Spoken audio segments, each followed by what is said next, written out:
Today I'm going to be showing you how I upcycled these cherry blossom stems from a previous project to prepare for spring.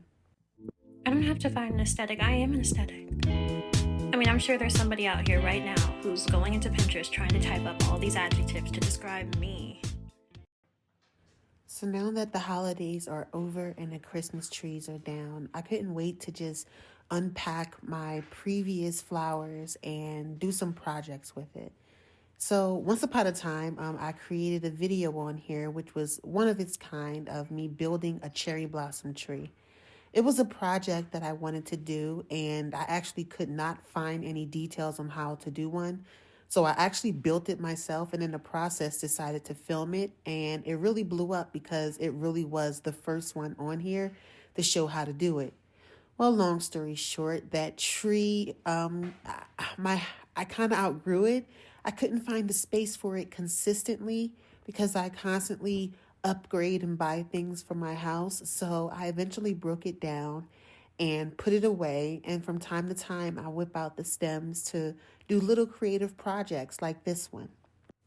So for this project in particular, I just wanted to make a centerpiece for my table. I have a really open space, so I'm able to do this high voluminous type of centerpiece, and I felt like the cherry blossom stems from my tree project was actually perfect for this. Now, this isn't my first time making this centerpiece, but this is my first time presenting it to YouTube, so I figured I'd go all out and just show you my step by step, even if it is a simple process. So first I want to explain how these stems are actually doubled up. So each long stem you see is actually two stems. I wanted my stems to be full of flowers and not look like there was a bunch of spacing in between it. So these are all doubled up, and it's about 15 double up stems. So it's about 30 stems total. Again, I prefer these to be doubled up because I like how full it makes it look, and it just looks so lush. So while I was building up this tree, I was trying to make it look more complete, and I was trying to insert more stems into the sides, but you literally can't do it with it all bulky like this. So you have to pull everything out and actually rearrange the stems outside of the vase. If not, the vase is going to tip over due to its weight, and you don't want to break your pretty vase.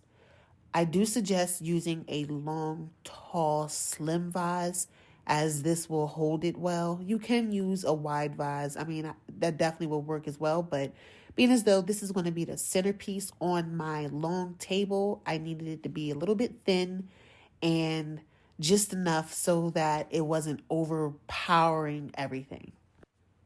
So once I actually get my cherry blossom stems to my liking, I'm going to reinsert it into the vase, and then I'm going to fluff and bend and shape the stems from there. You can't really go wrong because the cherry blossoms literally does its own thing, but I just don't want any of the stems being in the face of my guests if I was to have anybody sitting down at my seat. So, with that being said, here are my results, and I hope you are inspired to do something similar, as I felt like this was really cute and really gorgeous. I don't have to find an aesthetic, I am an aesthetic. I mean, I'm sure there's somebody out here right now who's going into Pinterest trying to type up all these adjectives to describe me.